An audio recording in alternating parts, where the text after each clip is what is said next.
चलिए, तो बच्चों पहले तो मैंने आपको एक लॉस का ट्रीटमेंट पढ़ाना था, जो पढ़ा दिया था उसकी क्लोजिंग एंट्री पढ़ानी थी, और वो लास्ट वीडियो भी रिकॉर्ड करके डाल दिया था, खाता देख लेंगे, बट पता नहीं लोगों ने देखा कि नहीं देखा। नॉट टू वरी, आज वो वाला टॉपिक कंप्लीट कर लेंगे। और ये कुछ क्वेश्चन रह गए थे हमारे चेक करने को, तो इसको सब लोग आज कंप्लीट कर लेंगे, मतलब कंप्लीट तो कर ही लिया है, चेकिंग ये वीडियो देख के सब लोग अपडेट कर लेंगे, करेक्ट। चलिए लेट्स स्टार्ट। तो सबसे पहले आपको नजर आ रहा होगा, received rupees 975 from Hari Krishna in full settlement. Full settlement है तो डिस्काउंट हो गया, तो entry would be cash account debit, discount allowed account debit to Hari Krishna. Bad debts हो गया यहाँ पे, तो एंट्री होगी cash account debit, bad debts account debit to Rajan. C part बहुत इंपॉर्टेंट है बच्चों, यहां लिखा है received 975 from Shyam on his account of 1000। कहीं फुल सेटलमेंट वर्ड लिखा है? नो तो बच्चे यहाँ पे भी गलती से फुल सेटलमेंट देखकर डिस्काउंट कर देते हैं, तो एंट्री हो जाएगी cash account debit to Shyam 975, remaining 25 rupees he will pay us afterwards. तो यहाँ पे बस इतना बोला जा रहा है कि 1000 रुपये उससे लेना था, 975 उसने दे दिया, कोई भी फुल सेटलमेंट नहीं है। पेड टू मोहन, एंट्री होगी Mohan account debit to cash to discount received. Then it is Sohan to cash, किसी ने टू डिस्काउंट रिसीव्ड यहां तो नहीं चिपका दिया आंसर, क्योंकि यहां पे अगेन फुल सेटलमेंट वर्ड नहीं है। Then it is children Manohar to sales, value would be 18,000, और उसके बाद एंट्री होगी cash account debit, discount allowed account debit to Manohar. Sales कहां से हो जाएगा? 18,000 मनोहर में, 1,000 डिस्काउंट एंड 17,000 कैश में। Then bought goods from Ram, entry would be purchase account debit to Ram, value हो जाएगी चिल्ड्रन 24,000 रुपीज। देन राम को हमने 27,000 रुपए दे दिए और 3,000 का डिस्काउंट है। ध्यान दीजिएगा यहां पे क्या लिखा है, paid to Ram 27 after discount या बिफोर डिस्काउंट? तो Ram is the receiver, to cash to discount receive. Ram में कितना लिखेंगे हम? 30,000, कैश में 27 और डिस्काउंट में 3। Then children Ravi's account debit to sales 36,000 रुपए। यहां तक किसी को डाउट? कोई डाउट है तो please ask children, please ask. आगे चलते हैं, जे तक हो गया था। K part, received the amount from Ravi, तो रवि से 36,000 रुपए हमको लेना था, तो एंट्री हो जाएगी cash account debit, discount allowed account debit to Ravi. 36,000 discount is how much? 1,800, और ये कितना हो जाएगा? 34,200। देन एंट्री होगी चिल्ड्रन, पूरा पैसा इसने तुरंत दे दिया, cash account debit, discount allowed account debit to sales. 28,000 रुपए आप सेल्स में लिखेंगे, 560 डिस्काउंट में आ जाएगा, 27,440 इन कैश। देन बच्चों purchase account debit to cash to discount received, purchase में आ जाएगा 35,000, कैश में आएगा 34,300 रुपीज। अंडरस्टूड? कैसे है 34,300? 2% का कैश डिस्काउंट है, कैश डिस्काउंट हम किस पे निकालेंगे? 35,000 पे। समझ गए बात को? कोई डाउट किसी को? Sold goods to Sam, entry होगी सैम टू सेल्स 28,000। 12,000 कहां से होगा? 12,000 का तो डिस्काउंट होगा ना। इससे पता लगता है कि मैथ्स में वर्ड प्रॉब्लम नहीं की लोगों ने, इंग्लिश का प्रॉब्लम है। एक इंग्लिश का भी क्लास ज्वाइन करना पड़ेगा। चलिए पहले मैथ्स और इंग्लिश पढ़े तब अकाउंट समझ में आएगी। चेक, ये लास्ट था ना? अच्छा जेड तक है। चलिए, Sam return goods of the list price of 10,000, entry would be children sales return account debit to Sam. अब 27,000 के गुड्स हमने, 27 नहीं सॉरी 28,000 के गुड्स हमने उसको बेचे और 7,000 के उसने हमको वापस कर दिए। अंडरस्टूड? 7 कैसे आया? 10 में भी 30% माइनस करेंगे आप, तो कितनी वैल्यू हमको उससे लेनी है? 21,000। 2% 420 रुपए डिस्काउंट हो जाएगा। Entry would be cash account debit, discount allowed account debit to Sam. Sam में वैल्यू लिखेंगे 21,000, डिस्काउंट में लिखेंगे 420 और कैश में आएगा 20,580। Then it is purchase account debit to Sanjana 21,000 रुपए, and then Sanjana to purchase return, value हो जाएगी चिल्ड्रन 3,500। फिर संजना ने पैसे हमको दिए या हमने उसको दिया? हमने उसको दिए। Sanjana's account debit to cash to discount received. Sanjana में आप वैल्यू कितनी लिखेंगे? आपने 21,000 का सामान संजना से खरीदा था और 3,500 का वापस कर दिया, तो डिफरेंस कितना आ जाएगा चिल्ड्रन? 17,500। 2% का कैश डिस्काउंट है 350 रुपए, 17,150 कैश में आ जाएगा। समझ में आया कैसे है? 2% 17,500 का 1% 175, तो 2% 350। आर्यन को गुड्स बेचे, इसने 80% पैसा दिया है। Entry would be Aryan account debit, cash account debit, discount allowed account debit to sales. Correct? सबको समझ में आया चिल्ड्रन? सबको समझ में आया? सेल्स में वैल्यू आप लिखेंगे 28,000, 20% हो जाएगा 5600 रुपए जो आप आर्यन में लिखेंगे, और 28 में 5 गया, बचा 23, 22,400 रुपए का 2% 448 आएगा बच्चों डिस्काउंट अलाउड, और 21,052 रुपीज कैश में आ जाएगा। Calculation understood? पक्का ना? कैसे आया? टोटल 28,000 रुपए आया था, 40,000 माइनस 30%, 12,000। 28,000 में उसने 80% दे दिया, तो कितना नहीं दिया? 20, तो 20% हो जाएगा 5,600, और बाकी का जो 80% होगा दैट इज 22,400। इस 22,400 पे 2% का कैश डिस्काउंट अप्लाई होगा, तो 22,400 का 1% होता है 224, 2% होगा 448, तो 448 डिस्काउंट में चला गया आउट ऑफ 22,400। कैश कितना आएगा हमारे पास? 21,052। Then children purchase account debit to cash to discount received and to Dheeraj. Dheeraj में क्या वैल्यू आएगी बाद में देखेंगे, पहले तो परचेज में देख लें। 20,000 में 30% कितना हो गया? 6,000, तो 14,000 आया, और 60% पैसा उसने दे दिया, तो कितना नहीं दिया? 40%। 40% हो जाएगा 6,400। 14,000 में 6,400 घटाइए, कितना आएगा? 7,600। इस पे 2%, तो 76 हो जाएगा 140, 152 रुपए। डिस्काउंट की वैल्यू 152, 15,000 होती लोगों की। अच्छा अच्छा, तो 1,52,00,000 बोल देते और जीरो काट देते। गजब टाइप के लोग हैं भाई। तो अब 7,600 में 152 काट दीजिए, तो ये आएगा 7,448। रेंट ड्यू टू लैंडलॉर्ड की एंट्री होगी rent to outstanding rent, salary to outstanding salary, and depreciation to furniture. यहां तक कोई डाउट किसी को बच्चों? डेप्रीसिएशन टू फर्नीचर समझ में आ गया सबको? नेक्स्ट, इंटरेस्ट ऑन कैपिटल की एंट्री क्या होगी चलन? Interest on capital account debit to capital, और अगर ये लिखा हो इंटरेस्ट ऑन कैपिटल पेड, तो एंट्री हो जाएगी interest on capital account debit to cash. और अगर ये लिख के आए withdrew old interest from the business today, तो एंट्री ड्रॉइंग्स टू कैश ही करनी है आपको। ओके, चलिए। Old bad debts return of now recovered, entry क्या होगी? नहीं नहीं नहीं, ये जिन्होंने पढ़ा वही जवाब दे पाएंगे ठीक से, बाकी तो बकवास करेंगे। It's cash account debit to bad debts recovered. कुछ तो एकदम चोर यौनी में पैदा हुए थे, वो जो पहले नजर आता है उसी को डेबिट कर देते हैं। पहले आओ पहले पाओ स्कीम्स है जल्दी शॉपिंग मॉल वगैरह में। Very good. मैं तो एक बार पापा मम्मी मंदिर ले जाने की बजाय, मस्जिद चर्च गुरुद्वारे ले जाने की बजाय वहीं ले गए थे। उन्होंने वही स्कीम देख ली, पहले आओ पहले पाओ, छूट मच गई, छूट नहीं लूट मच गई, लूट 10% की छूट। तो इसलिए उनको जो पहले नजर आता है वही पटर पटर कर देते हैं। चलिए, समझ में आ गई सबको बात? समझ में आ गई बात? चलो चलिए,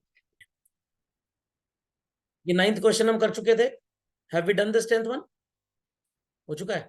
11th हो चुका है, ये तो पुराने होमवर्क में था। 12th ए भी हो चुका है, 12th बी, 12 भी हो गया था। चलिए बस 2 बचे थे, ये 13 14 सब हो गए थे।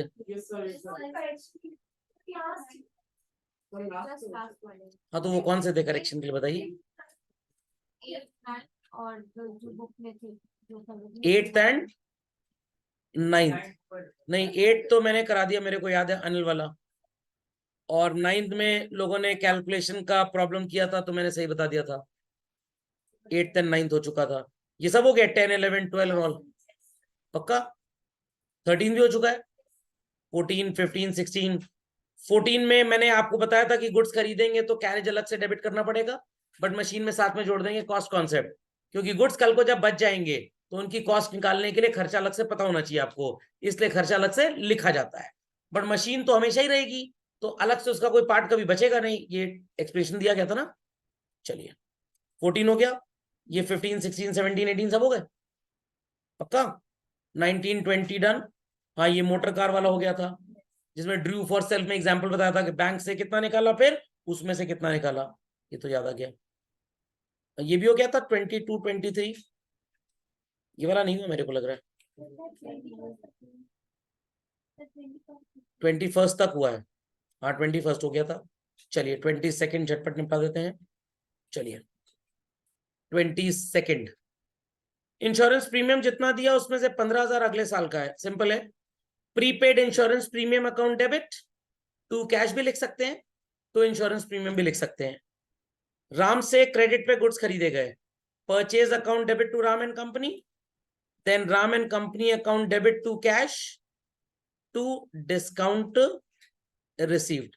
50,000 के गुड्स हैं बच्चों, तो राम एंड कंपनी में 50 लिखेंगे, 5% डिस्काउंट है 2500 रुपए एंड 47,500 आ जाएगा।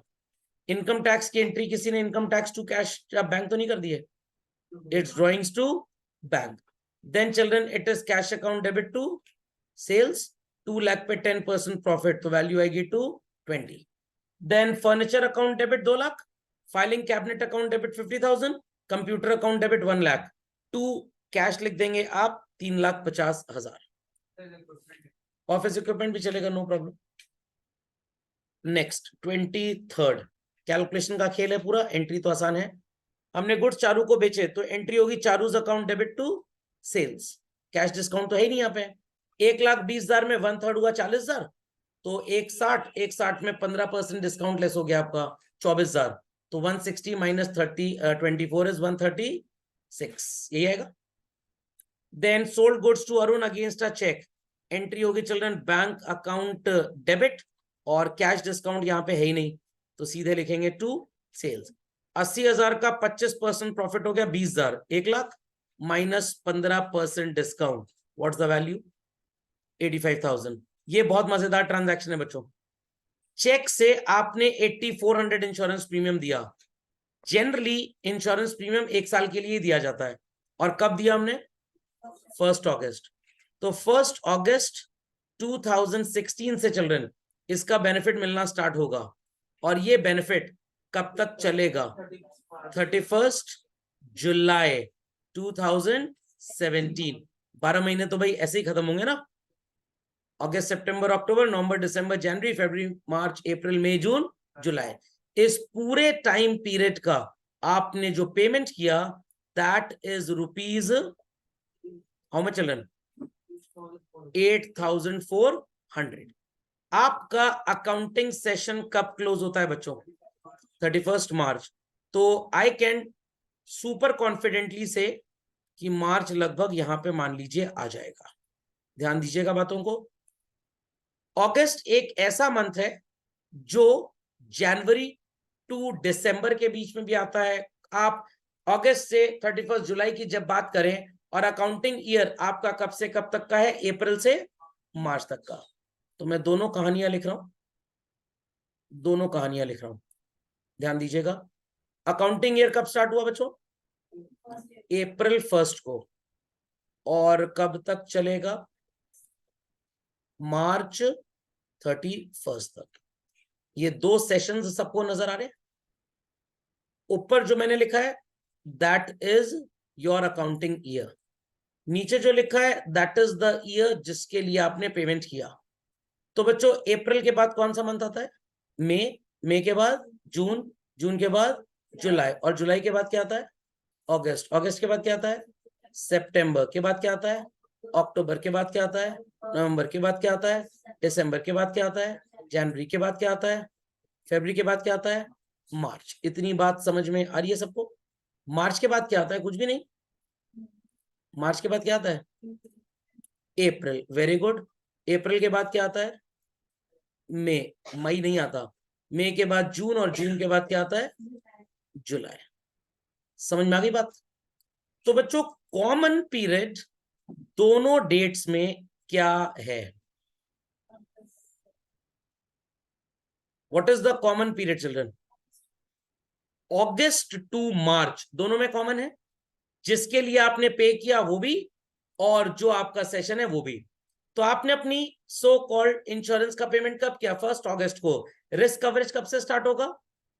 1 अगस्त। और चलेगा कब तक? 31 जुलाई। बट हमारा सेशन तो यहीं पे एंड हो गया ना। हमारा सेशन तो यहीं पे एंड हो गया।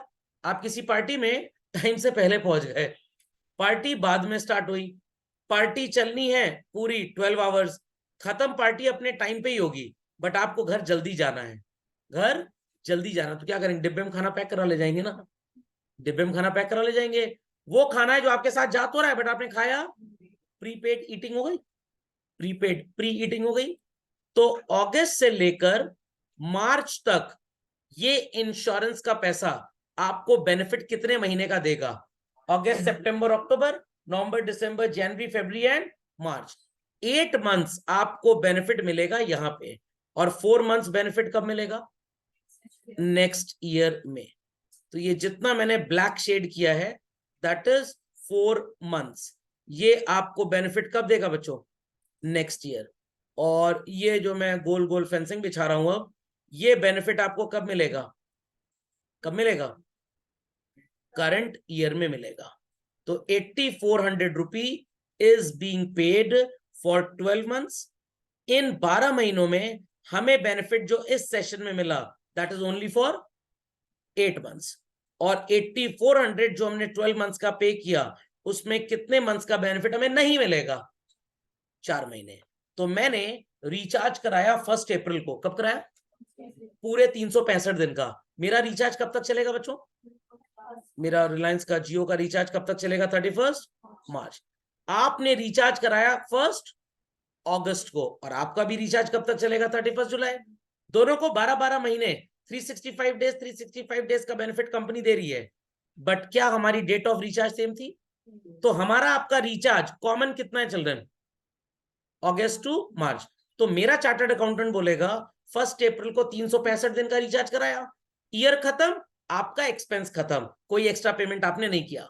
बट आप जैसे स्टूडेंट ने रिचार्ज कब कराया बच्चों? 1 अगस्त। तो आपने भी 12 महीने का पेमेंट दिया, मैंने भी 12 महीने का दिया। फर्क इतना था, मेरे 12 महीने खत्म जब होंगे, अकाउंटिंग सेशन जो सरकार ने डिफाइन किया वो भी खत्म हो जाएगा। बात समझ में आई कि नहीं आई? बात समझ में आई? बट आपके 12 महीने खत्म कब होंगे चिल्ड्रन? आई रिपीट चिल्ड्रन, आपके 12 महीने खत्म कब होंगे? Answer, your 12 months will finish when, अगर 1 अगस्त को रिचार्ज हुआ है तो आपका सीए बोलेगा अगस्त से मार्च तो इस सेशन में बेनिफिट मिलेगा, और अप्रैल मई जून जुलाई का बेनिफिट मिलेगा अगले सेशन में। तो आप प्रीपेड की अकाउंटिंग करेंगे, हम प्रीपेड की अकाउंटिंग नहीं करेंगे। एक और एग्जांपल सुन लीजिए। इलेक्ट्रिक बिल 1 अप्रैल को 365 दिन का पे कर दिया, बेनिफिट कब तक मिलेगा बच्चों? 31 मार्च, ईयर एंड, खर्चे का बेनिफिट एंड। आपने भी 365 दिन का इलेक्ट्रिक बिल पे किया, किस डेट को पे किया?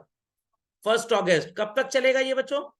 31 जुलाई तक। 1 साल अगस्त को जो स्टार्ट होंगे वो जुलाई में खत्म होंगे।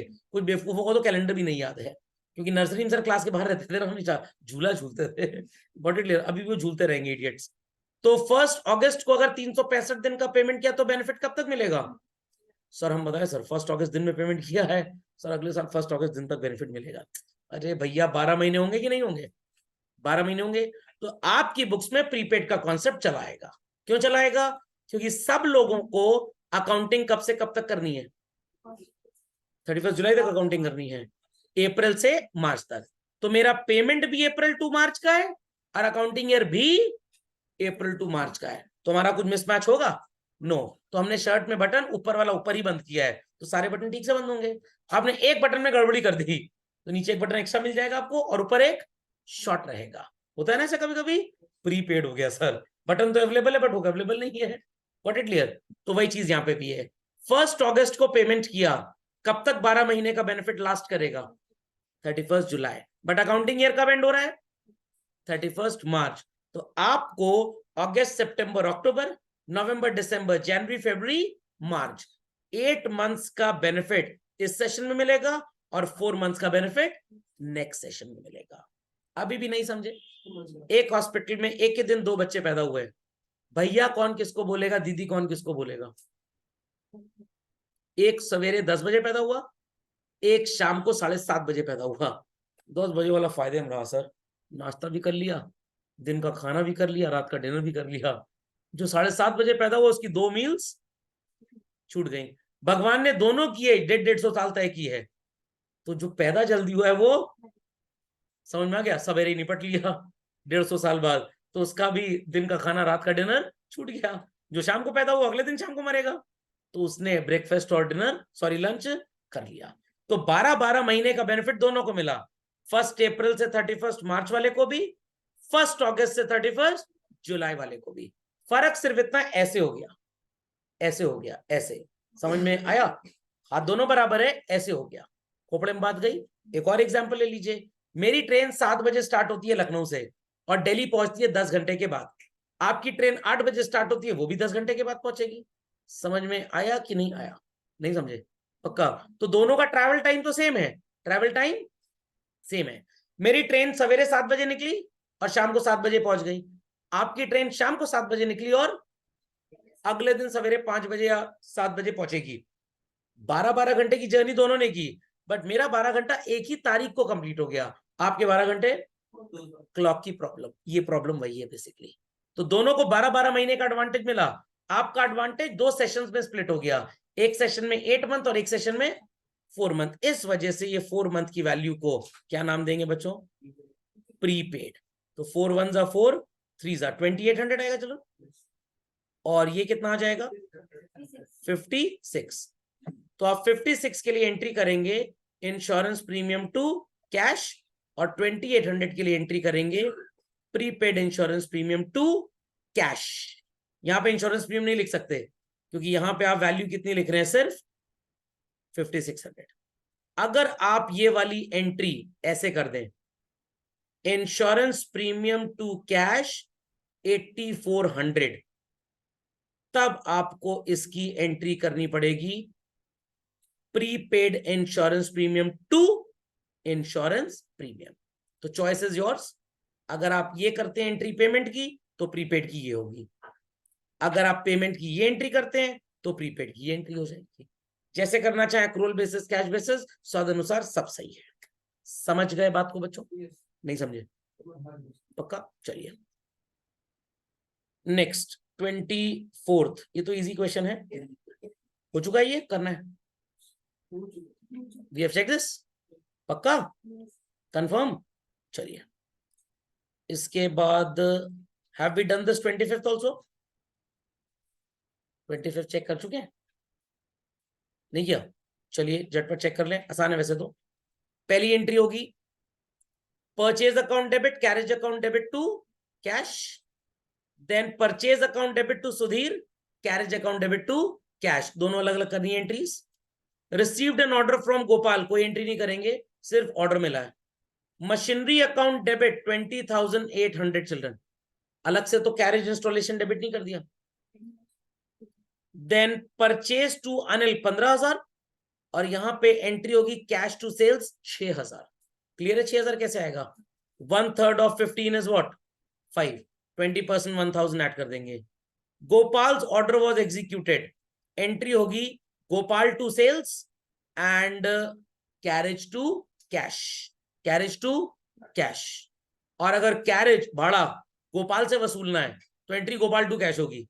क्रेडिट व्हाट गोज आउट, हमारे पास से पैसा गया, गोपाल से जब तक वसूल नहीं लेते हैं वो हमारा डेटर होगा। नेक्स्ट, गुड्स कॉस्टिंग 12,000 25% का प्रॉफिट तो 15,000 माइनस 1500 का डिस्काउंट 13,500 सेल प्राइस होगी बच्चों, X to sales, then depreciation to furniture, charity account debit to cash to purchase. Any clarification needed? चलिए 26 कर चुके हैं, हो चुका है ये? नहीं हुआ भाई, नहीं हुआ, ये नहीं हुआ है चेक, गॉट इट क्लियर, ये नहीं हुआ है चेक, क्योंकि इसमें आपको एक कैलकुलेशन बताना है। चलिए तो इसकी चेकिंग अगली क्लास से स्टार्ट करेंगे।